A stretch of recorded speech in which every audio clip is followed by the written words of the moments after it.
when we're defining hospitality, what is it and what it isn't, and how it relates to our faith, focusing on kind of cultural hospitality versus radical, which is the countercultural hospitality or the Jesus way. So, what did hospitality originally mean, and how has it evolved today?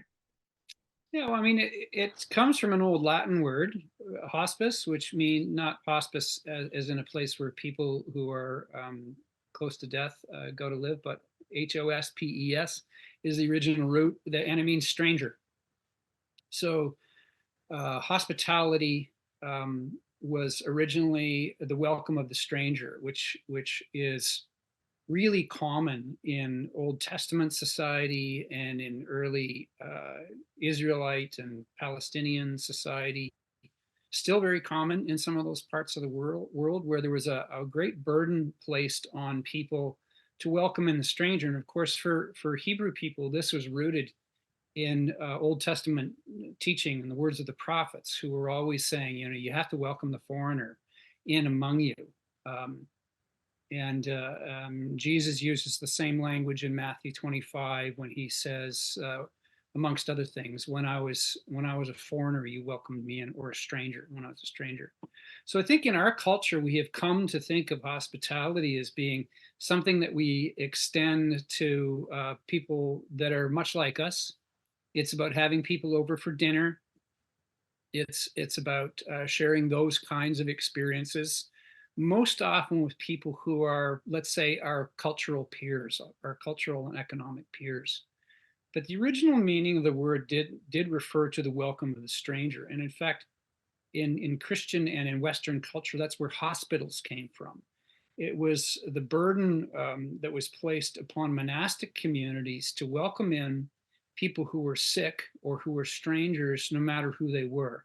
They were not allowed to turn people away, regardless of who they were. And so when people fell sick, they often went to the monastery. They went to the nearest monastery where there would be some measure of knowledge about medicine at the time, but at least they knew they wouldn't be turned away. That was the main thing. So that sensibility endured really well. It started to fray almost as soon as the church started to gain power. So we see the erosion of it pretty early on in history. By the time you get to probably the 1600s, when the early 1600s, when the King James Bible was written, the language begins to change, and we'll talk about that maybe a little bit later when we talk about Jesus' experience. But it was also something that was recognized by cultural commentators from that point forward, that hospitality, in terms of the welcome to the stranger, i.e., the person who's vulnerable, the person who is not like you and your people, is something that really started to fray in Western society at that point. And I think you can see the sharp end of that now in the kind of support that very often Christians give to anti-immigration policy. You can see it in local churches, where they worry about people coming in who are they're not like us. They don't get our culture. They're not going to fit in. There's all kinds of language around it, but really, usually, it has to do with cultural, ethnic, or economic difference. And you can see that in lots of other places in society too, but I'll pick on the church because that's really what we're concerned about here.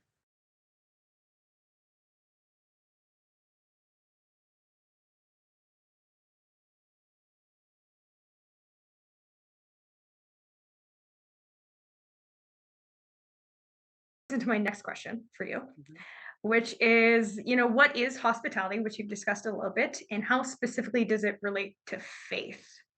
Well, as I've said, I think true hospitality makes us vulnerable, or makes us feel like we're vulnerable. Um, And so I think when we get to the place where we look at somebody who we wouldn't normally reach out to, and we need a reason to reach out to them, well, that's really where faith comes into it. We begin to realize, oh, this is something that God is calling me or us as communities of faith, really, is calling us to do. And I think that requires a significant step of faith, because it does threaten us in some ways. Let's not be foolish about this, or naive about it. When we get involved with people whose needs are high, it's a stress. And I'm speaking, even as I say that, as somebody who personally naturally comes from a wealthy, stable end of the socioeconomic spectrum. Um, so we come to think of ourselves then as that people like us, people like the folks who make up the bulk of the congregation at Forest Brook and most other churches. And this is not a criticism, by the way, just an observation, Yeah. that we think of ourselves as being the ones who are at the core of the church or the kingdom of God, let's say. Let's broaden it from the church and say, we think of, we are the ones who are at the core of the kingdom of God, and we are reaching out to people who are excluded, unbelievers, whatever the rationale is. But if you look at the teaching of Jesus, he makes it clear that really the people who are at the core of the kingdom of God are people who are poor, people who are struck down by loss, people who are hungering and thirsting for justice, um, and so on. People, the meek of the earth. He says the meek are the ones who, for whom the earth is theirs. The meek shall inherit the earth. And what he means by that is not people who are humble, who choose to be humble, that is, but he means people who have been humbled because they have been shut out. They've been excluded. That's what the meek means here. People who get, the sat upon and the spat upon, and the ones who get run out of places. So when we hear the words of Jesus, it challenges the broader context of our culture in the Western world, in which hard work and progress and economic success, these things are highly, highly valued. And it challenges, I think, our perception of ourselves as, we are the ones who are at the core of the church. So that requires some faith. It requires stepping out and putting your hands in the hand of Jesus, who will surely lead us towards people who are poor and excluded. Mhm. Do you think it's fair to say that to have faith is to risk? And I think we have a lot of connotations in faith in our world that implicate risk, such as, you need to take a leap of faith or you need to step into faith and that kind of thing. So, do you think it's fair to say, like, in order to have faith, you have to be able to risk? Yeah, I suppose that's true. Um, yeah, I think that's true. I think it's true not only materially, but probably in some cases emotionally.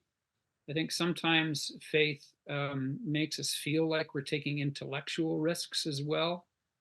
Um, I think when we follow those things through, we find it's not the case. But I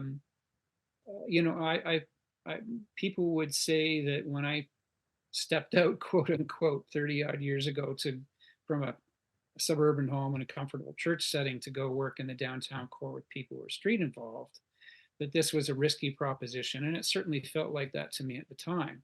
But looking back now, after 30 odd years, what I would say is that it has enriched me a great deal, not financially, but in every other way. And I wouldn't trade that experience for anything. So I suppose faith feels like a risk at the beginning, and then you realize that actually it's a good investment.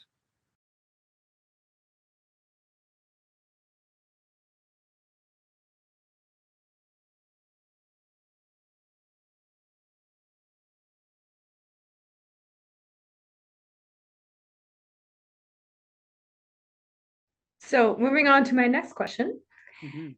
What do you think holds us back in our current Canadian church context from practicing radical hospitality? I think it's the things that we've been talking about, the sense that this is Yeah. risky, the sense that, we have, often we hide behind stewardship language. Let's say in a church building, we have this building, we have stewardship of it, and we need to make sure that it gets treated well. And so we're not just going to let anybody walk through the doors and mess it up, that kind of thing. Um, I think the kingdom of God is messy, and you can see that all through the Gospels. Even Jesus' disciples are trying to figure what on earth is he doing? Why on earth is he hanging with these people? In both directions. He's not only is he hanging with people who are suspect because they're poor or they're diseased or demon possessed, but he's also hanging with people who are a suspect, even though they're wealthy because they're traitors to the nation. So at every turn, Jesus is choosing the outsider, and that feels just really risky to us. So I think that is a big challenge, and I think um, it's been interesting to me to witness the generosity of people who have very little versus the kind of generosity that most people who have quite a bit exhibit, including myself. Um, I have, I've seen guys on a freezing winter night give the only blanket they have to somebody they feel needs it more. It's the widow's mite kind of thing. Um, and when I compare that against even those wealthy people who are very, very generous, and I know a bunch of those people, I'm very grateful for them, and I'm impressed by them too. Um, there's no question in my mind which person is actually the most generous and the most inclined to give. Uh, Kind of continuing on, I have two questions. Mhm. The first one being, how do you think consumerism has impacted the church's understanding of hospitality? And how has individualism impacted the church's understanding of hospitality? Well, those are good questions. I think consumerism and individualism are highly linked, I would say. Um, we have in the Western world, maybe particularly in North America, over the last however long, 100 years or something, 150 years, we have bought into very much a consumerist mentality, and especially in the last generation or two, in terms of how we structure churches. So churches are set up to provide a service or a range of services to various people groups, right? So we have this thing for retired people. We have this thing for young people. We have, come in on a Sunday, you're going to hear great preaching and a pretty decent band and so on. It's very consumerist oriented. People can come to a great high percentage of churches and never really be deeply involved in it because they come to get something and go home. And they've been trained to expect that. So it's not their fault, really. They've been trained to expect it. And so that serves individualism, doesn't it? Because I'm coming as an individual to get what I want or what my family needs, right? I'm coming because I have teenagers and they need a good youth group, or I'm coming, because I'm attracted to the preaching of the person who's on the platform, or something like that. So I think those are big hurdles. Those are big cultural hurdles to get over because they are ratified at every turn by the broader culture of our society, of course. And particularly, let's say in the United States, I think it's worth acknowledging that the American Constitution talks about life, liberty, and the pursuit of happiness for the individual. We have a slightly different culture in British-based history, which is about the greatest good for the greatest number. There is at least some sense of communality, but really in North America broadly, including Canada, we bought into an individualist and consumerist modality around this sort of thing. And of course, the other aspect of consumerism is that when I buy something, it's mine. I support that church. That church is mine. Somebody going to come in and take for free what I'm supporting, or somebody's going to come in who doesn't have the resources, that isn't putting the same kind of resources as I am into the church, and they're going to expect to change it? I don't think so. This is mine. I bought it. You know, I mean, we don't consciously think that way, but we're certainly informed by it. Mhm. Yeah. Yeah, it kind of was leading me into a question of, and you answered it essentially, but people kind of view the church as something they can buy and as a service for themselves, and not so much a service that's actually supposed to be given to others, despite the fact that it's, a member congregation, right? And therefore, Yes. if you're a member, you're there to help others and that kind of thing. Yeah. So I And think it's we do to an extent, right? But yeah. typically, again, we extend that. We started with hospitality. We extend that hospitality to the people who look like us. So when somebody's sick in the church community, and broadly speaking, they are part of us, then we're good. We're usually pretty good at providing prepared meals for somebody who's sick, or whatever, that kind of thing. Um, but less so with people that we don't recognize as ourselves.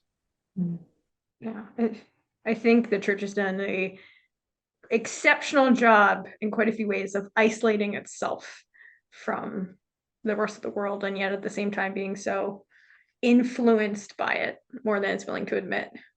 Yeah, I think that's true, and lest anybody think we're just totally beating up on the church, I'd point out that that's because we have bought into the broader culture, right? The broader culture around us, almost all of it operates exactly the same way, and there's greater and lesser extremes of it, but basically it operates the same way. So what you have in the church is a microcosm of that, uh, and I mean, the other thing is that because churches, by their nature, typically tend to be a little more conservative than the broader culture. I mean, in a number of ways, but usually culturally, they're a little more conservative, a little more homogeneous. Certainly, in a place like Southern Ontario, um, than the rest of society. We usually are behind the curve if there's progress being made in a given area. We get there, but it used to be that the church was ahead of the curve. In many instances, you only have to go back to labor law in England in the 1800s, and you'll find that the church was at the forefront of changing labor laws so that children didn't work their very short lives out in tin mines, and so on.